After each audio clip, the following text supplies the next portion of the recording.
Hi everyone. Last class में हमने discuss किया था अबाउट डेटा टाइप्स। सो हमने देखा था कि डेटा टाइप मेनली ये बताता है कि किसी भी वेरिएबल में किस टाइप का डेटा या वैल्यू स्टोर है। लाइक वैल्यूज़ किस टाइप की हो सकती है।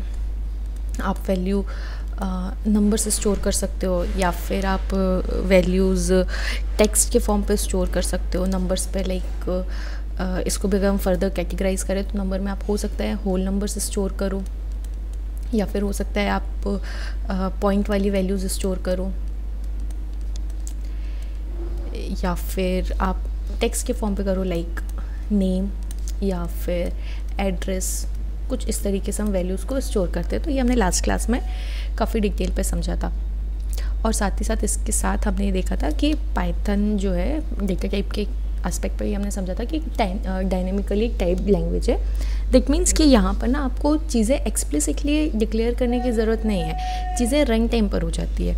फॉर एग्ज़ाम्पल अगर मुझे कोई एक वैल्यू स्टोर करनी है, सपोज़ 20, तो मुझे सिर्फ इतना लिखने की ज़रूरत है 20, इसको स्टोर कर दो, या जहाँ पर भी ये ऑब्जेक्ट क्रिएट हो रहा है उस लोकेशन को टैग दे दो x। ओके मुझे यहाँ पर बताने की ज़रूरत नहीं है कि हाँ मैं x एक वेरिएबल यूज़ करने वाली हूँ जिसमें मैं 20 यूज़ करूँगी तो ये इंटीजर टाइप का होना चाहिए। ठीक है, या पुरानी लैंग्वेजेस लाइक सी में हम ऐसे ही करते थे कि हमें उसको ना स्टैटिकली टाइप लैंग्वेज होती थी, वहाँ पर कुछ भी चीज़ अगर आप यूज़ कर रहे हो तो उसके पहले बताना पड़ता था कि उसका काम क्या है। एक्स यूज़ कर रहे हो तो आपको बताना पड़ेगा इंटीजर। पर पाइथन के साथ ऐसा कुछ नहीं है, आप डायरेक्ट वैल्यू यूज़ कर सकते हो। रन टाइम में ये जो इस तरफ वाली वैल्यू ना इसको आर वैल्यू बोलते हैं। तो रन टाइम पर आर वैल्यू रीड होगी, देखेगा कि आर वैल्यू किस नंबर सिस्टम में या किस टाइप में फिट हो रही है, उस टाइप के हिसाब से एक्स का टाइप फिक्स हो जाएगा। ठीक है, हमने लास्ट क्लास में हमने बेसिक डेटा टाइप भी डिस्कस किया था, like numeric, string, Boolean, container, user define. Number से स्टोर करने के लिए, नेम या कलेक्शन ऑफ कैरेक्टर्स स्टोर करने के लिए। बूलियन मतलब ट्रू और फॉल्स पे अगर आपको काम करना है। कंटेनर मतलब मल्टीपल डेटा को अगर क्लब करना है किसी एक यू कैन से पैकेज के फॉर्म पे या सिंगल वेरिएबल नेम के अंदर अगर आपको मल्टीपल एलिमेंट्स स्टोर करने हैं। तो अगर आपको खुद का कोई नया डेटा टाइप क्रिएट करना है, जैसे हमने लास्ट क्लास में डिस्कस किया था about student, employ, organization sort of thing, तो आपके पास यूज़र डिफाइंड डेटा टाइप्स है। इसके अंदर क्लास, ऑब्जेक्ट ओरिएंटेड वाले कॉन्सेप्ट आते हैं। ठीक है, अब आ जाते हैं हमारे फर्स्ट टाइप पर। बिल्ट इन डेटा टाइप में फर्स्ट हमारा है न्यूमेरिक डी टाइप या डेटा टाइप। तो बेसिकली अगर हम बात करें सिर्फ नंबर की, तो हमारे पास 3 डिफरेंट टाइप के नंबर्स हैं जिसको हम स्टोर कर सकते हैं, अपने कैलकुलेशन पर यूज़ करते हैं जनरली। पहला टाइप क्या है नंबर का? Whole number.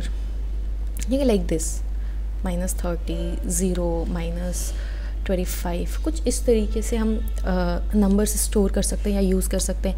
दूसरा टाइप क्या है नंबर का? हम पॉइंट वाली वैल्यूज़ पे ही काम करते हैं, लाइक 3.1416 या -25.26 like this.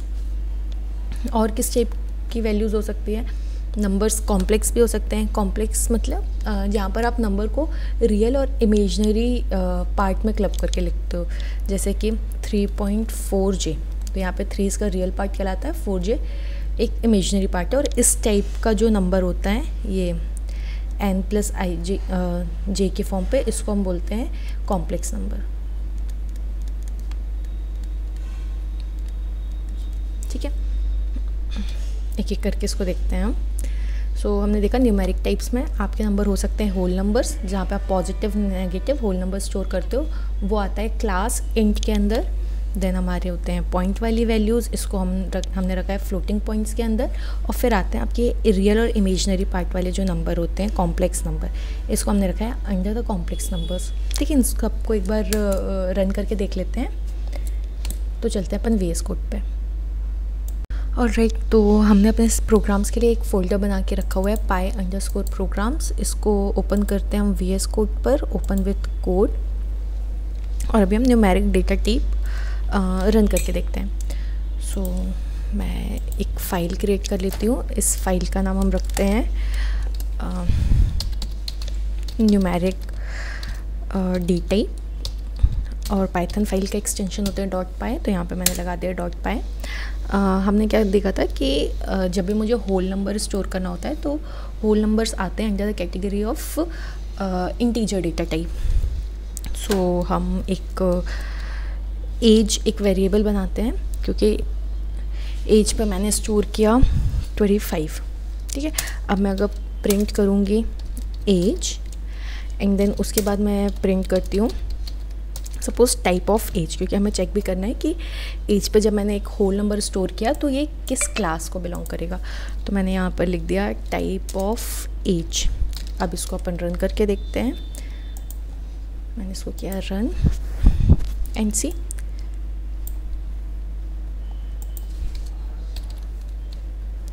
Class int 25, age की वैल्यू 25 और ये आ रहा है क्लास एज के अंदर। दूसरा हमने रीड किया था फ्लोट। तो मैं एक वेरिएबल बना रही हूँ पाई, इसके अंदर मैंने स्टोर किया 3.1416। मैंने पाई को एज अ कांस्टेंट टाइप का बनाया है। हमने कांस्टेंट वेरिएबल और कांस्टेंट वाले लेक्चर में पढ़ा था कि ऑल्दो पाइथन डायरेक्टली कोई कॉन्सेप्ट यूज़ नहीं करता कांस्टेंट के लिए, बट हाँ अगर आपको अपने प्रोग्राम में कोई भी वैल्यू को एज अ कांस्टेंट डिक्लेयर करना है तो आप उसका जो भी नेम यूज़ कर रहे हो उसके सारे लेटर्स को कैपिटल कर दो, ठीक है। तो यहाँ पे एक मैंने कांस्टेंट बनाया पाई, इस पे स्टोर किया 3.1416।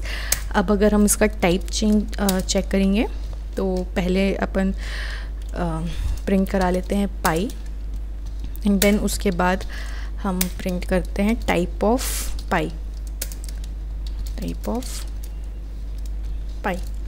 सेम प्रोग्राम अब रन करके देखते हैं। सी 25 फर्स्ट मैंने प्रिंट कराया था एज के लिए प्रिंट हो रहा है 25 एंड क्लास इंटीजर, ये दोनों लाइन। एंड देन हमने प्रिंट कराया है पाई की value 3.1416। So see here 3.1416 is पाई और ये बिलोंग कर रहा है क्लास फ्लोट से, क्योंकि ये पॉइंट वाली वैल्यूज़ है। थर्ड नंबर का टाइप हमने पढ़ा था न्यूमेरिक टाइप पर कॉम्प्लेक्स नंबर। सो मैंने एक नंबर लिया, सपोज़ वेरिएबल का नाम नंबर ही है, इस पर मैंने स्टोर किया 2 + 6j। हमें पता है कि कॉम्प्लेक्स नंबर ऐसे इस फॉर्मेट पे स्टोर किया जाता है, number plus second number j। और यहाँ पर अगर मैं प्रिंट कर रही हूँ अभी print number and obviously type of number, so print type of number. अब इसको अगर हम रन करते हैं सो सी 2 + 6j हमारा number and then this belongs to complex class, okay. So आज के लेक्चर पे हमने देखा हमारा न्यूमेरिक डेटा टाइप, जिसमें हमने पढ़ा जब भी मुझे नंबर्स के साथ काम करना है तो वो न्यूमेरिक डेटा टाइप के अंदर आता है।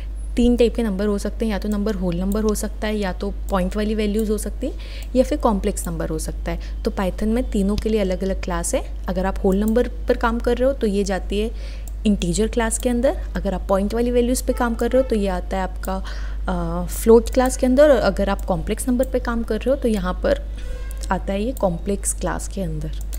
सो आज के लिए इतना ही। नेक्स्ट वीडियो पर हम डिस्कस करेंगे अबाउट स्ट्रिंग्स।